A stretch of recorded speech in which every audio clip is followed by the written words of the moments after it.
Bob. Oui. Ben voilà, Bob Garcia. Bob Garcia, spécialiste de Tintin. J'ai dit très joli. C'était la jeune fille. D'accord. Bon, spécialiste de Tintin. Vous avez publié l'Histoire selon Tintin. C'est le 9e du genre. Et dites, c'est une source inépuisable, ça. Ah oui, oui, j'explore les sources et les influences de l'œuvre d'Hergé. Il y a toujours quelque chose à dire. C'est le 9e. Je me suis fixé 10 bouquins dans cette série-là. Je n'irai pas beaucoup plus loin parce qu'après ça devient un petit peu monomaniaque. Mais ça m'amuse. C'est un petit peu ma cour de récréation. J'avais fait l'année dernière ou il y a 2 ans, je sais plus, Hergéographie, le monde selon Tintin, qui explorait les lieux réels ou fictifs de l'œuvre d'Hergé. Et là, j'ai réitéré avec l'Histoire selon Tintin, où à partir du premier album jusqu'au dernier album, qui est l'Alpha, on peut dire inachevé, on trouve des éléments de l'histoire contemporaine très, très, très forts. Pas besoin justement d'être un lecteur assidu pour se rendre compte que ces aventures de Tintin ont toujours eu l'histoire avec un grand H en toile de fond. Oui, l'histoire avec un grand H, parce qu'en fait, Hergé, si on veut se remémorer un petit peu sur le début de sa carrière, il est rentré dans un journal qui s'appelait Le XXe siècle, qui était, dont le rédacteur en chef était l'abbé Norbert Wallet. Et ce XXe siècle était un journal d'information, bon, très connoté à droite, mais d'information quand même. Donc en fait, quand le XXe siècle a eu l'idée de sortir son supplément jeunesse qui s'appelait le Petit XXe, donc qui était dédié aux enfants, au jeune public d'une manière générale, eh bien Hergé s'est contenté de prendre des informations réelles du XXe siècle, donc l'actualité du moment, et de la transposer, le temps de la dessiner, de la transposer avec 1 semaine, 2 semaines de décalage dans le Petit XXe. Donc il collait vraiment à l'actualité dès le début, dès le Tintin au pays des Soviets, il a transposé l'actualité. De toute façon, vous êtes intarissable évidemment sur les exemples d'images de l'histoire retrouvées dans les aventures de ce petit journaliste à la houppette qui vous fait tellement envie. Oui, j'en rêve. C'est du passé, quoi. Bon, on rigole beaucoup sur ma gauche, mais bon, c'est comme ça. Non. C'était surtout une référence au journalisme. Je voulais parler. Bon, ouais, alors, je sais pas, bon. On remarque en épit du bon sens, bien sûr. Voilà.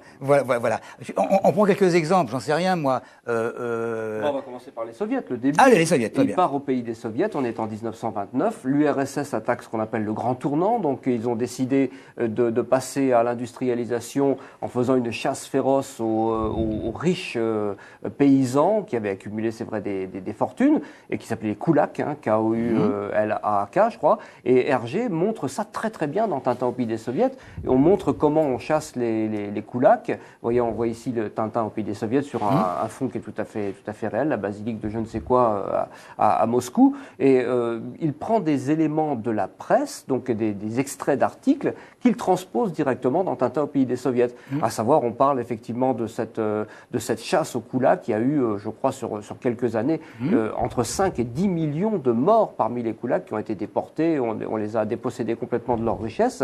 Et effectivement, le gouvernement faisait la chasse aux récoltes de blé, récupérait ça. Et pour montrer qu'il y avait quand même, que ça se passait bien chez eux, ce pays-là, cette politique-là, eh bien, on exportait du blé malgré la famine et malgré la disette. Et c'est exactement ce que montre Hergé, vraiment sans aucune fioriture dans Tintin au pays des Soviets. Alors on lui a reproché, voilà un exemple, malgré la disette, l'URSS exporte son blé, comme par hasard, Hergé, Tintin tombe sur une cachette secrète où on voit réserve de blé, exportation, propagande soviétique, c'est marqué carrément propagande soviétique au cas où le lecteur comprenne mal. Donc il transpose aussitôt le fait d'actualité qu'il a lu dans le XXe siècle et il le transpose dans sa bande dessinée. On est au cœur de l'histoire. Il a une ouverture d'esprit absolument dingue et on peut partir dans n'importe quel sens. Les cigares du pharaon, c'est une référence à Carter, je crois, qui a découvert. Dans les cigares du pharaon, il revisite effectivement la découverte du tombeau de Toutankhamon par Howard Carter. Eh bien, Tintin découvre un tombeau et il va se retrouver dans cette espèce de tombeau gigantesque. Il y a si on met en parallèle les images de l'époque de la découverte du tombeau avec celle de Tintin qui rentre dans ce tombeau qui se trouve être le repère de la secte Kiosque, la célèbre secte Kiosque, eh bien, on a des analogies très fortes. Donc, on est là encore dans l'histoire avec un petit décalage parfois d'1 an, 2 ans, 3 ans, mais il transpose l'histoire réelle au fur et à mesure de ces bandes dessinées. Donnez d'autres exemples. C'est la grande histoire. On va prendre après le Lotus bleu, puisque c'est dans la continuité des cigares du pharaon. Là, il retrace vraiment très clairement l'attentat de Moudken, qui était organisée par les Japonais. Ils ont saboté une ligne de chemin de fer. Donc c'est la guerre entre la Chine et... Voilà, c'est ça, et qui a servi de prétexte un petit peu au Japon pour disons, envahir la Mandchourie, et ça a été le début. Là, on vient de voir très furtivement sur l'écran, voilà, le Volstead Act. Là, on passe à Tintin en Amérique, où c'était la prohibition, donc on n'a pas le droit d'utiliser de l'alcool, de vendre de l'alcool, de consommer de l'alcool, et quiconque sera trouvé en état d'ivresse sera puni, prison, amende, voilà, c'est les mots qui ressortent. Et en fait, le shérif est au-dessous de ce panneau-là, ivre-mort, parce que c'est le premier qui consomme. Et Hergé montre ce décalage aussi entre la loi qui n'est absolument pas appliquée, cette fameuse prohibition, et la réalité avec les speakeasy par les bas, parce qu'il ne faut pas trop qu'on sache qu'on consomme de l'alcool ici. Donc ça, c'est vraiment montré tel quel dans les aventures de Tintin. On est au cœur de l'histoire. Encore un autre exemple, oui, après je vous... Bien sûr. C'est un certain Al Capone qui fait la couverture du Time Magazine, et qui est représenté tel quel, sous ses propres traits, sous son propre nom. C'est la première fois qu'Hergé utilise un personnage réel de l'histoire dans sa bande dessinée. Capone est arrêté par la suite et condamné, non pas pour la prohibition et pour sa vente d'alcool et tout ça, mais pour une histoire fiscale. Et Tintin, comme par hasard, dans la bande dessinée Tintin en Amérique, arrête Al Capone.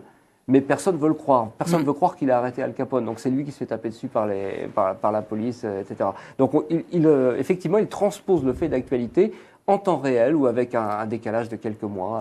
Un Tintin qui m'avait particulièrement plu, Le Sceptre d'Ottokar. C'est une référence à l'Anschluss. Voilà, exactement. L'invasion de l'Autriche, l'Anschluss, de la prise de possession de l'Autriche par l'Allemagne. Et là, effectivement, on trouve entre la Bordurie et la Sildavie. Bien sûr, Hergé n'a pas pu utiliser... Là, c'est des images qui sont effectivement tirées du Sceptre d'Ottokar, celles qu'on voit en couverture du Petit 20e. Hergé n'a pas pu utiliser les noms de l'Autriche, ou voire même peut-être...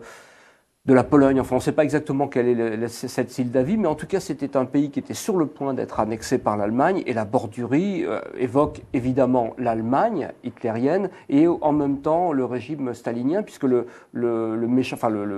dictateur de ce pays-là, de cette Bordurie, s'appelle Müstler. Donc c'est très clair, c'est à la fois Mussolini et Hitler. Bon, Mussolini n'est pas particulièrement russe, mais enfin, c'était dans cet axe de l'époque, donc dans l'actualité de l'époque. Il a suivi petit à petit et pas à pas l'évolution. Au moment où la guerre se déclare, Tintin, comme par hasard, revêt l'habit de militaire et voilà, il part à la guerre lui aussi. Vous êtes un des plus grands spécialistes de Tintin, d'Hergé. 1m70. Bon, je sais. Mais est-ce qu'il a véritablement respecté la vérité historique ? Oui, il a respecté la vérité historique. Après, il a été obligé au bout d'un moment, surtout en période quand l'Allemagne a été occupée, quand la Belgique a été occupée par l'Allemagne, il a été obligé de changer ses noms de pays. Même un petit peu avant, il a compris que ça sentait un peu le roussi quand il avait trop mis en scène la Chine et le Japon. Il s'est fait taper sur les doigts par certains ambassadeurs, etc. Donc il a transposé ça. Le grand Chaco, qui a opposé la Bolivie c'était quoi ? C'était la Bolivie et le...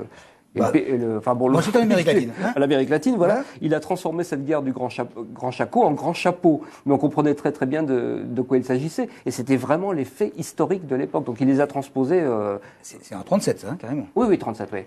Textuellement. Et après, c'était encore pire. Au moment de la guerre, donc pour en revenir à cette histoire-là, il est parti dans des histoires, Le secret de la licorne, Le trésor de Rackham le Rouge, très loin dans des îles éloignées pour fuir un peu cette actualité et ne pas la montrer. Il a mis en scène des personnages réels, comme par exemple ici on voit Picard qui est devenu tournesol sous sa plume. Mais malgré ça, dans les BD, surtout les BD d'origine, qui ont été publiés à l'époque dans Le Soir qu'on appelait Le Soir volé parce qu'il avait été volé par les Allemands, le magazine, le journal Le Soir, il a laissé transparaître des éléments de l'époque, à savoir la disette, le manque de carburant, les carburants de substitution qu'on avait trouvés à l'époque, il y avait énormément de vols de portefeuilles à la tire et tout parce que les gens n'avaient plus d'argent, puis ils essayaient les voleurs, étaient légion. Donc il y avait plein de petits faits d'actualité comme ça qui restent encore aujourd'hui lisibles dans les bandes dessinées actuelles de Tintin. Donc il colle à l'actualité. Dans Le trésor de Rackham le Rouge, C'était pas le Moulinsart et le château de Cheverny? Le château de Cheverny. Donc effectivement, là aussi, les lecteurs de l'époque retrouvent des éléments connus. Ils ont l'impression effectivement d'être dans la réalité. Et il y avait nombre d'enfants de l'époque qui étaient persuadés que Tintin existait vraiment, mais qu'on racontait cette histoire sous forme de bande dessinée.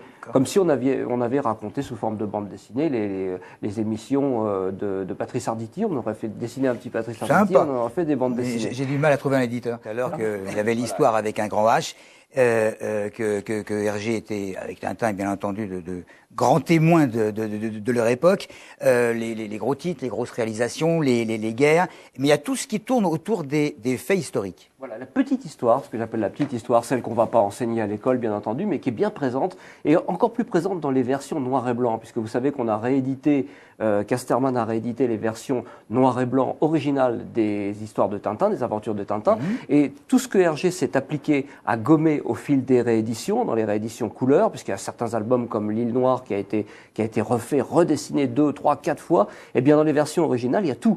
Et donc là, on s'aperçoit, on retrouve des petits faits historiques vraiment anecdotiques, mais amusants, comme par exemple quand Tintin part au Congo, eh bien il prend une malle, ce qu'on appelait la malle à l'époque, c'était un gros bateau, en fait, un cargo, qui l'emmène au Congo, qui part vraiment ce jour-là, enfin à 2 jours près, au Congo. Donc les gamins de l'époque voient effectivement partir leur personnage. Au retour, il est toujours dans Tintin, voilà, c'est le départ du Tisville qu'on voit, il s'appelle Tisville. Il part ce jour-là, et vraiment le départ de Tintin s'est publié 3 jours après dans le petit 20e. Donc les gamins collent complètement à cette histoire-là. C'était bien organisé d'ailleurs parce on organisait le départ de Tintin, puis le retour de Tintin, et il y avait même un gamin, un scout, qui incarnait Tintin et les gamins venaient donc accueillir le vrai Tintin. Ils étaient donc persuadés qu'il existait vraiment. Et comme par hasard, quelques jours après, on voyait apparaître la bande dessinée définitive de son voyage qui était en vente dans le même magazine. Donc il y avait vraiment déjà un esprit marketing assez développé dans le petit 20e. Et donc dans cette petite histoire, au retour du Congo, il est pris par un avion, il est ramené par un avion qui lui permet d'échapper aux buffles qui le poursuivent. Donc il y a une échelle qui pend de l'avion. Tintin a réussi à attraper cette échelle. Un avion qui allait d'où à où? Qui partait du Congo en Belgique. Et je comprends votre étonnement parce qu'il n'y en avait pas, sauf un. Il y en avait un. Et à ce moment-là, effectivement, voilà ce que je racontais tout à l'heure, les 4 étapes du départ de Tintin puis jusqu'à la vente de l'album. Et à ce moment-là, il y avait un pilote, enfin 2 pilotes, un pilote et son copilote, j'ai pas les noms en tête, ils s'appelaient Fabry et Van der Linden, qui avaient décidé de rallier effectivement la Belgique au Congo, puisque c'était effectivement leur deuxième patrie. Et donc, le pilote qui prend Tintin en charge pour le ramener en Belgique, et ben c'est ça, c'est ce couple-là, c'est ce binôme de pilotes. Donc voilà, ce genre de petite histoire qui apparaît à travers les histoires de Tintin. Il y en a évidemment plein. Bon, où est-ce qu'on peut se procurer vos ouvrages? Chez Promocom, alors c'est le nom on peut le commander évidemment sur Internet, à la FNAC, tout ce qu'on veut, mais sinon on le trouve chez Promocom, ça s'appelle Promocom Édition, tout attaché, Promocom en un seul mot, PROMOCOM, édition au pluriel, .gmail.com. Donc voilà.